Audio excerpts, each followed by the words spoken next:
नमस्कार दोस्तों, बहुत बहुत स्वागत है एक बार फिर से आपके अपने YouTube चैनल पर। मुख्य समाचार, बड़ी खबरें लेकर आए हैं। तमाम लेटेस्ट अपडेट आप तक पहुंचाएंगे इस एक वीडियो के माध्यम से। लगातार साथ में बने रहिए, वीडियो देखिए पूरा, बड़ी जानकारी आपसे छूटे नहीं। वहीं दूसरी तरफ अगर आप लोग भी इंडिया गठबंधन के साथ खड़े हैं, खुल के समर्थन करते हैं, तो एक लाइक वीडियो को जरूर कीजिएगा। कमेंट बॉक्स में जरूर लिखिएगा जय हिंद जय भारत। राहुल गांधी की लोकप्रियता में हुआ जबरदस्त उछाल। जी हां दोस्तों, इस बार राहुल गांधी मारेंगे बाजी, कहा है तमिलनाडु के सीएम एमके स्टालिन ने। आपको बताते चले, तमिलनाडु के सीएम एमके स्टालिन ने राहुल गांधी को लेकर एक बड़ा बयान दिया है। जी हां दोस्तों, सीएम स्टालिन बोले, राहुल गांधी जैसे डायनामिक यूथ लीडर मोदी की छवि और आरएसएस के झूठे नैरेटिव को ध्वस्त करने के लिए तैयार है।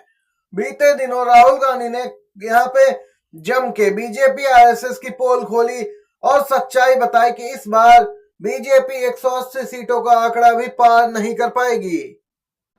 इस पूरे मामले पे तमिलनाडु के सीएम एमके स्टालिन का ये बयान काफी महत्वपूर्ण हो जाता है। आप सभी को बताते चले, इंडिया गठबंधन जिस प्रकार से आगे बढ़ रहा है उससे स्पष्ट तौर पे यही लग रहा है कि इस बार बाजी मार देगा इंडिया गठबंधन और यहाँ पे सत्ता में वापसी होगी दोस्तों एक बार फिर से कांग्रेस की। आप सभी को बताते चले, सीएम स्टालिन ने कहा है कि राहुल गांधी की यहाँ पे छवि बेहतर बनी है और वह मोदी आरएसएस के झूठ को ध्वस्त करने के लिए पूरी तरीके से तैयार है और आए दिन नए खुलासे कर रहे हैं जिसने बीजेपी के होश उड़ा के रख दिए हैं। अगर आप भी सीएम स्टालिन की बातों से सहमत हैं और वीडियो लाइक नहीं किया है तो एक लाइक वीडियो को जरूर कीजिएगा, समर्थन दर्ज करवाइएगा। इसी के साथ एक और लेटेस्ट अपडेट आ रही है। वहीं सीजीआई डीवाई चंद्रचूड़ आए दिन महत्वपूर्ण बयान दे रहे हैं। जी हां दोस्तों, सीजीआई डीवाई चंद्रचूड़ का एक और बयान सामने निकल के आया है। इस बार न्यायाधीशों को लेकर बयान दिया। पिछले दिन वकीलों को लेकर सीजीआई ने बड़ी बात कही थी, क्योंकि वकील सुप्रीम कोर्ट के फैसलों पर और लंबित पड़े मामलों पर टिप्पणी करते थे, जिस पर सीजीआई ने उन्हें चेताया था। अब सीजीआई ने यहाँ पे न्यायाधीशों को भी सख्त रुख में बड़ी बात कही है। सीजीआई ने कहा कि न्यायाधीशों को संविधान के प्रति वफादार होना चाहिए, राजनीतिक दलों के प्रति नहीं। आए दिन देखा गया है कुछ न्यायाधीश यहाँ पे उनके फैसले प्रभावित होते हैं राजनीति से, जिस पर सीजीआई ने संज्ञान लिया और इशारों ही इशारों में चेता दिया है कि सब काम संविधान के अनुसार होंगे और संविधान से परे जाकर कोई भी कार्य नहीं किया जाएगा, चाहे वह न्यायाधीश ही क्यों न हो। इसीलिए सीजीआई ने कहा कि आपको संविधान के प्रति वफादार रहना चाहिए, राजनीतिक दलों के प्रति नहीं। बड़ी खबर, राजस्थान के सट्टा बाजार में कांग्रेस की जीत की सीमा 1 सीट बढ़ा दी गई। जी हां दोस्तों, बिग ब्रेकिंग न्यूज आपको बताते चलें, सट्टा बाजार में कांग्रेस अब 5 सीटों पर आगे है। ये सट्टा बाजार बता रहा है कि राजस्थान की कुल 25 लोकसभा सीटों में से 20 पर बीजेपी और कांग्रेस 5 पर बढ़त बनाए है।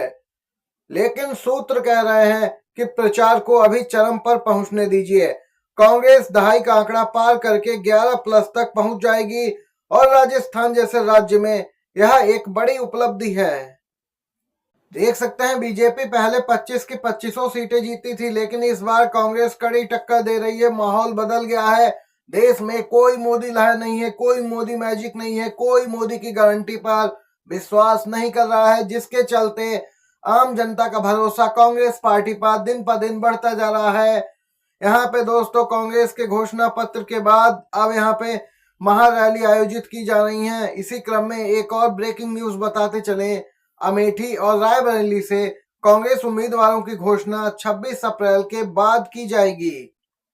जी हां, साथ ही सूत्र बताते हैं कि अगर वायनाड चुनाव तक इस पर रोक लगती है तो निश्चित तौर पर राहुल गांधी और प्रियंका गांधी ही इन सीटों से चुनाव लड़ेंगे।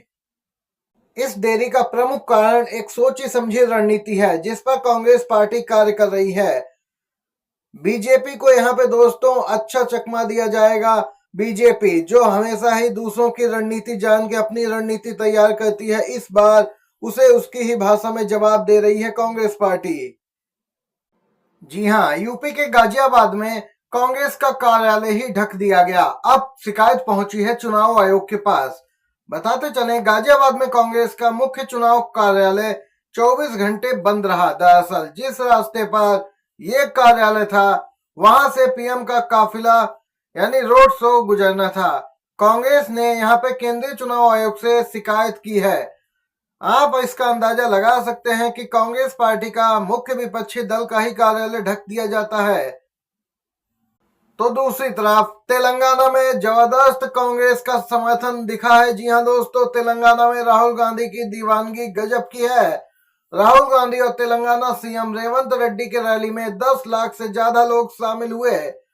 घोषणा पत्र जारी करने के बाद पहली रैली जयपुर में आयोजित की गई। मल्लिकार्जुन खड़गे, सोनिया गांधी, प्रियंका गांधी, राहुल गांधी ने इस रैली को संबोधित किया और यहाँ पे तेलंगाना में राहुल गांधी ही पहुंचे थे और सीएम रेवंत रेड्डी उनके साथ मौजूद रहे। कांग्रेस के स्थानीय बड़े नेता मौजूद रहे और 10 लाख से ज्यादा लोग उनके इस जनसभा में आए, राहुल गांधी को सुनने आए। वहीं ईडी पर कांग्रेस पार्टी दूसरी तरफ जोरदार तरीके से हमलावर दिखी है। राहुल गांधी ने तेलंगाना में ईडी को लेकर बड़ी बात कही। राहुल गांधी ने कहा कि ईडी आज एक्सटॉर्शन डायरेक्टरेट बन गया है, यानी प्रताड़ित करने वाली संस्था बन गई है। बीजेपी दुनिया की सबसे बड़ी बॉसिंग मशीन चला रही है। राहुल बोले, देश के सबसे भ्रष्ट नेता आज नरेंद्र मोदी के साथ खड़े हैं। इलेक्ट्रोल बॉन्ड दुनिया का सबसे बड़ा घोटाला है। इलेक्ट्रोल बॉन्ड की लिस्ट में चंदा दो धंधा लो वाली बात साफ दिखती है। मोदी सरकार ने कांग्रेस के बैंक खाते सीज कर दिए, लेकिन हम इनसे नहीं डरते। राहुल बोले, हमने तेलंगाना में बीजेपी की बी टीम यानी कि बीआरएस को हराया। आने वाले चुनाव में हम ए टीम यानी कि बीजेपी को हराने जा रहे हैं। हैदराबाद की रैली में राहुल गांधी गरजे हैं। इसके साथ ही हैदराबाद के लोगों को संबोधित करते हुए राहुल गांधी ने कहा कि मैंने यहाँ राजनीतिक भाषण दिया, मगर मेरा और हैदराबाद के लोगों का रिश्ता राजनीतिक नहीं बल्कि पारिवारिक और मोहब्बत का रिश्ता है। सोनिया गांधी जी आपकी मदद के लिए हमेशा खड़ी रही, लेकिन मैं दिल्ली में आपका सिपाही हूँ।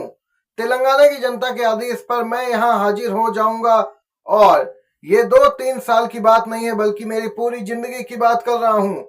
राहुल बोले, जब तक मैं जीवित हूँ तेलंगाना के छोटे से बच्चे के बुलाने पर भी हाजिर हो जाऊंगा। ये बड़ी बात कही है तेलंगाना के लोगों के लिए राहुल गांधी ने।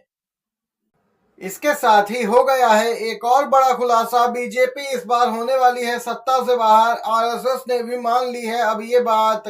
आरएसएस के सर्वे में भाजपा को 200 सीटें भी नहीं मिल रही हैं। कर्नाटक में तो भाजपा आपस में ही लड़ रही है। आपको बताते चले, 400 सीटें तो छोड़िए, आरएसएस ने सर्वे कराया तो उसके होश उड़ गए जब यहाँ पे भाजपा को 200 सीटें मिलती भी नजर नहीं आई सर्वे में।